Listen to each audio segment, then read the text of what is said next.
चंदनपुर गांव के स्कूल में पहली टीचर के बदले एक नई टीचर आई थी। सब बच्चे अपनी पहली टीचर अनीता को बहुत पसंद करते थे। अनीता का स्वभाव भी उन बच्चों के साथ बहुत अच्छा था, पर अपनी कुछ फैमिली प्रॉब्लम्स के कारण अनीता को वापस अपने शहर जाना पड़ा। नई टीचर का पहला दिन था। बच्चे लाइन लगाकर खड़े थे। हाँ, तो मेरा नाम है मंजुलिका। क्या नाम है मेरा? सभी बच्चे मंजुलिका का नाम दोहराते हैं। उनमें से एक बच्ची निशा नाम ठीक से नहीं ले पा रही थी। ए इधर आ लड़की, क्या नाम बुलाया तूने मेरा? मंजुलिका। निशा के ऐसा कहते ही सारे बच्चे जोर से हंस पड़े। ये देखकर मंजुलिका का पारा हाई हो गया। उसने हाथ पे पकड़ी डंडी जोर से निशा के हाथ पर मारी। निशा चिल्ला पड़ी और हंसते हुए बच्चे सहम गए। बड़ी हंसी आ रही थी ना? तुम सबको अभी बताती हूँ मैं। मंजुलिका सबको डंडे से बहुत पीटती है। बच्चों का रो रो कर बुरा हाल था। अगर किसी ने भी अपने घर जाकर ये कहा कि आज स्कूल में तुम सबकी पिटाई हुई है, तो फिर मुझसे बुरा कोई नहीं होगा, समझे? मंजुलिका की गुस्से से भरी लाल आंखों से बच्चे इतने सहम गए कि उनमें से कुछ बच्चों का तो बाथरूम ही निकल गया। गरीब मासूम बच्चे मंजुलिका से डर गए थे। घर जाकर किसी भी बच्चे ने स्कूल में पिटाई की बात अपने घर वालों को नहीं बताई। कान खोलकर सुन लो तुम सब। कल 10-10 रुपए स्कूल लेकर आना। अगर जो नहीं लाया फिर उसकी क्या हालत होगी ये उसी समय पता चल जाएगा।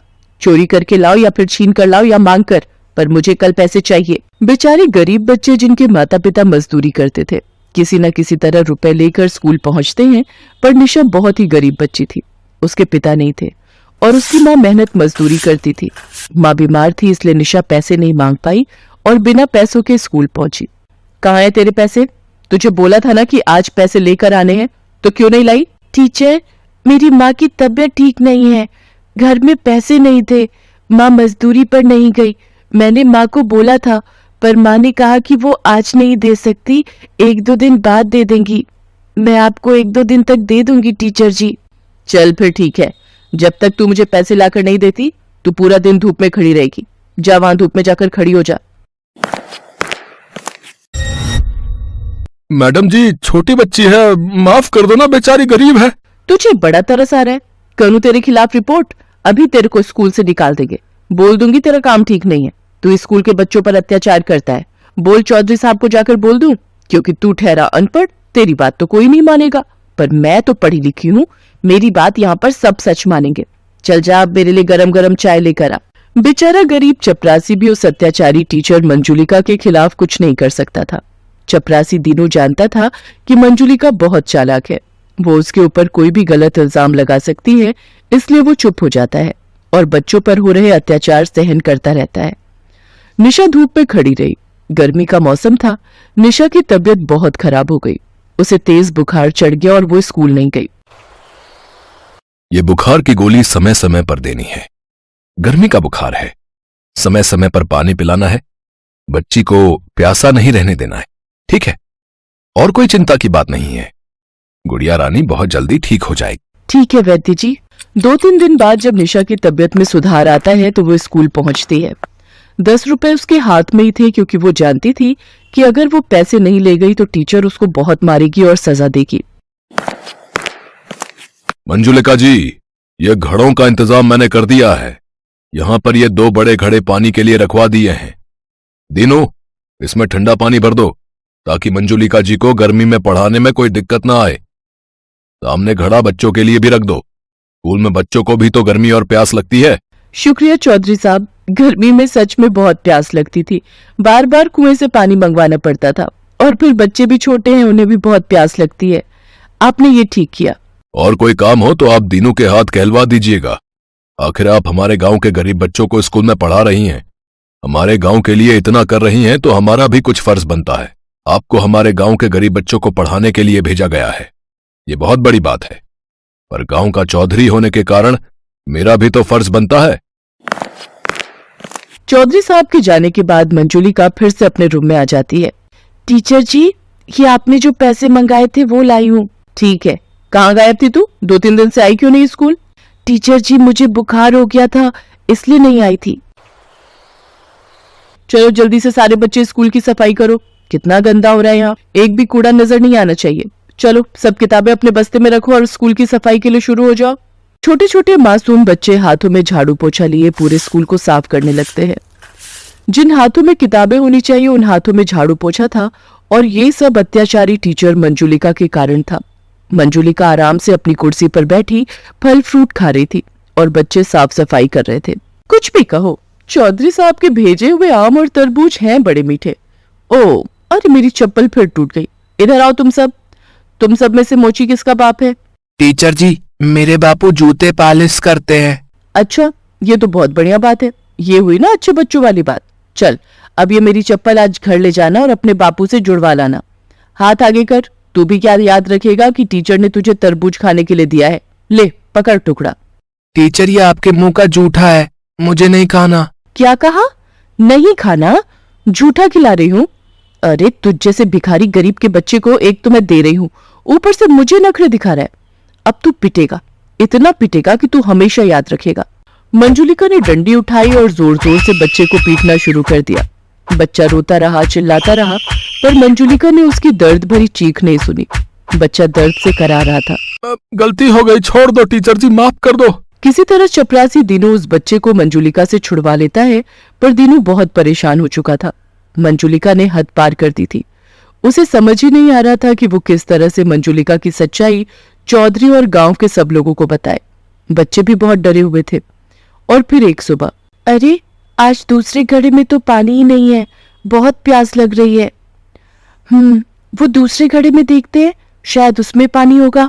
दोनों बच्चियां दूसरे घड़े से पानी लेने के लिए जाने लगती हैं, पर जैसे ही निशा घड़े को हाथ लगाने लगती है, अचानक से मंजुलिका वहां आ जाती है और निशा का गला दबा देती है। टीचर जी, छोड़ो मेरा गला, दुख रहा है, मेरा दम घुट रहा है।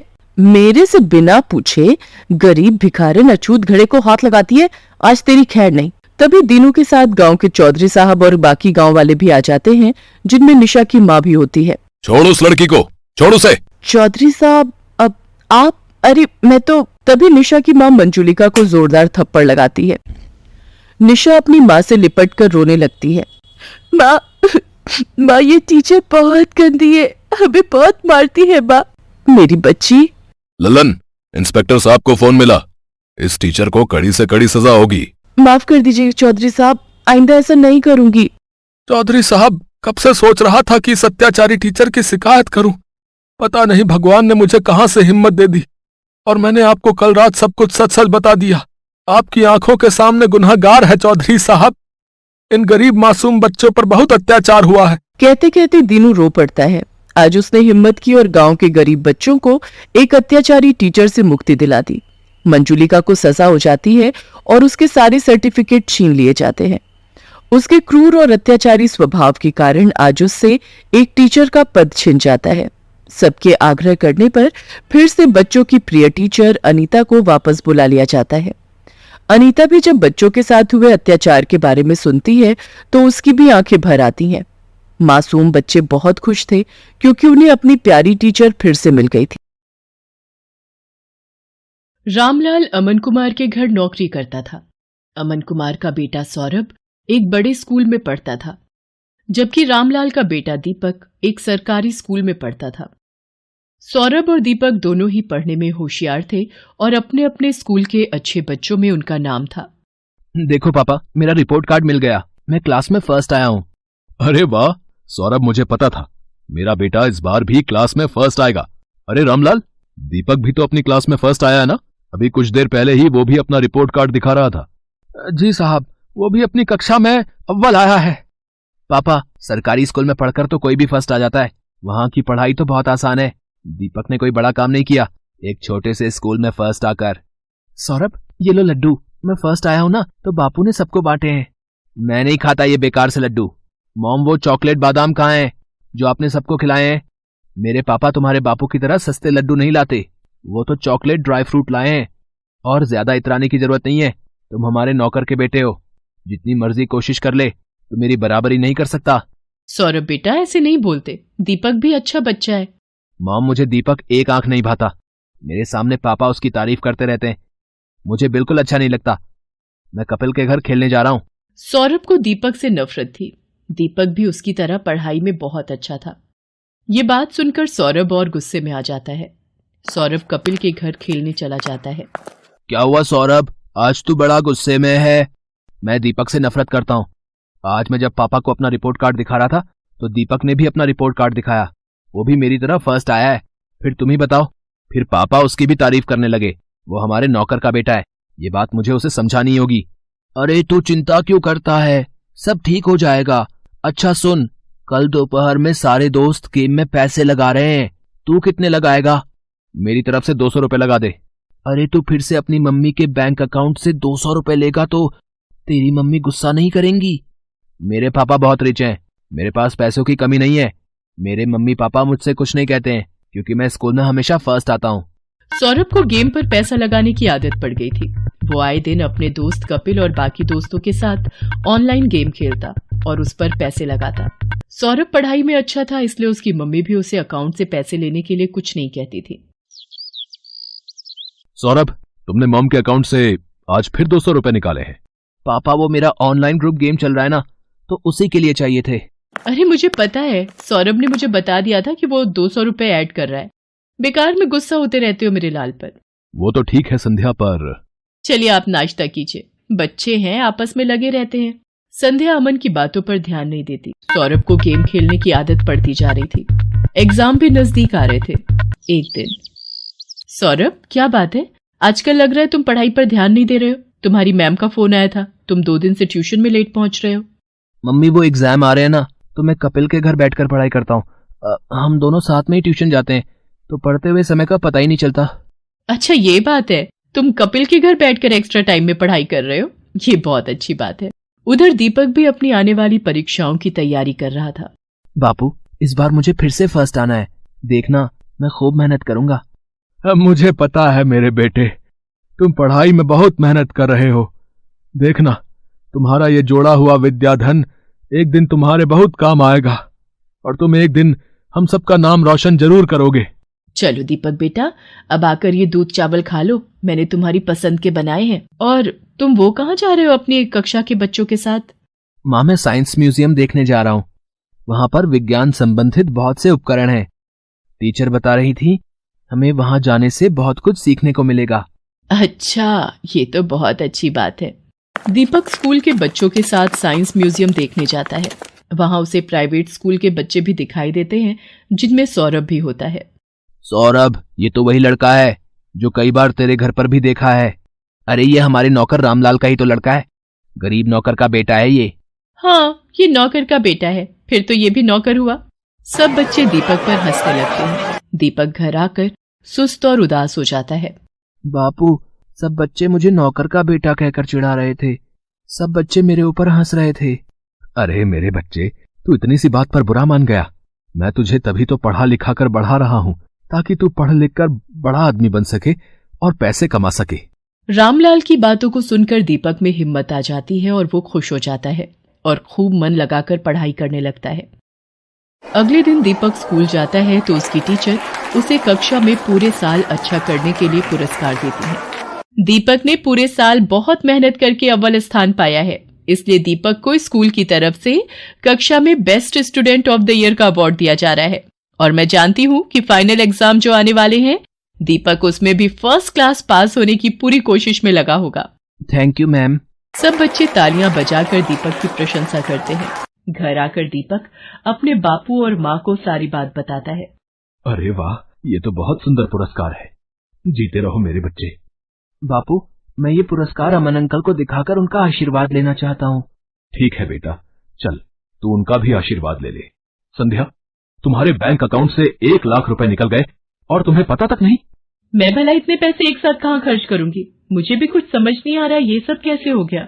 रुको, मैंने बैंक से सारी डिटेल निकलवाई है, बैंक की तरफ से ही फोन है। अमन बैंक वालों से फोन पर बात करने लगता है। रामलाल और दीपक भी वहीं खड़े थे। हो गया सत्यानाश, और दो लाडले को मोबाइल फोन। तुम्हारे बेटे ने बेवकूफी में 1 लाख रुपए न जाने किसी ऑनलाइन गेम में लगा दिए। अब भुगतो। और है कहाँ ये सौरभ? वो तो अपने दोस्त कपिल के साथ ट्यूशन गया है। मेरे फोन पर सौरभ के ट्यूशन से phone.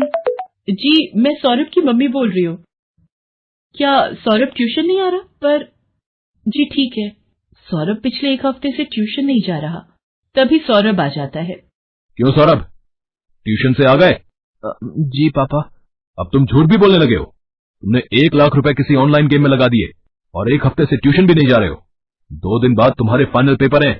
Papa mummy, I am sorry, मैं कपिल के बहकावे में आ गया था और उसी की वजह से आज मैं स्कूल टेस्ट पेपर में भी पहली बार फेल हो गया। अरे रामलाल, तुम कब आए? और दीपक बेटा, ये तुम्हारे हाथ में क्या है? जी ये वो, आज मुझे स्कूल में बेस्ट स्टूडेंट का अवार्ड मिला तो आपका आशीर्वाद लेने आ गया। जीते रहो बेटा, खूब तरक्की करो। अमन दीपक को आशीर्वाद देकर चुपचाप अपने कमरे में चला जाता है। पापा क्या मैं अंदर आ सकता हूँ? मुझे अभी तुमसे कोई बात नहीं करनी सौरभ, अपने रूम में जाओ। मम्मी पापा मेरे से नाराज है, वो मेरे से बात नहीं कर रहे। सौरभ, अगर तुम्हें सच में अपनी गलती का एहसास है तो अपनी गलती को सुधारो, फिर तुम्हारे पापा का गुस्सा ठंडा हो जाएगा। मुझे पता है मम्मी, मुझे क्या करना है। सौरभ ने अब कपिल और उसके दोस्तों के साथ गेम खेलना बंद कर दिया और खूब मन लगाकर पढ़ने लगा। पर 2 दिन बाद उसका मैथ्स का पेपर था। उसने ट्यूशन की बहुत छुट्टियां ले ली थी और उसका कोर्स अभी बहुत बाकी रह गया था। मम्मी मेरा बहुत सारा सिलेबस अभी रिवीजन के लिए बाकी है, मैं कैसे कर पाऊंगा? कुछ सवाल तो मुझे समझ भी नहीं आ रहे। सौरभ, तुम एक काम क्यों नहीं करते? दीपक की मैथ्स बहुत अच्छी है, उसके मार्क्स भी बहुत अच्छे आते हैं और मैंने सुना है अब तो सरकारी स्कूल की पढ़ाई भी बहुत अच्छी हो गई है और प्राइवेट स्कूल की किताबें और सरकारी स्कूल की किताबें एक जैसे कोर्स की पढ़ाई जाती हैं। मम्मी क्या दीपक मेरी मदद करेगा? मैंने हमेशा उसके साथ गलत व्यवहार किया है। कोई बात नहीं, पर अब तुम्हें अपनी गलती का एहसास है, ये बहुत बड़ी बात है। रामलाल, दीपक को जरा बुला लाओ, सौरभ को मैथ्स में उसकी सहायता चाहिए। हाँ हाँ मालकिन, मैं अभी बुला लाता हूँ। सौरभ दीपक की सहायता से मैथ्स के पेपर की तैयारी करता है और बाकी सभी विषयों में भी सौरभ अब दीपक के साथ ही पढ़ने लगा। सौरभ भी दीपक की तरह अपने स्कूल में फर्स्ट आता है। सौरभ, तुम्हारा रिजल्ट देखकर मैं आज बहुत खुश हूँ। पापा ये सब दीपक की वजह से ही हुआ है, इसने मेरी एग्जाम के दिनों में बहुत हेल्प की। थैंक यू दीपक। रामलाल, तुम्हारा बेटा दीपक बहुत होनहार है, देखना ये एक दिन जरूर बड़ा आदमी बनेगा। अमन अंकल, एक दिन मैं भी आपकी तरह ही बड़ा बिजनेसमैन बनूंगा। दीपक की बातों को सुनकर रामलाल की आंखों में खुशी के आंसू आ जाते हैं और वो दीपक को गले से लगा लेता है।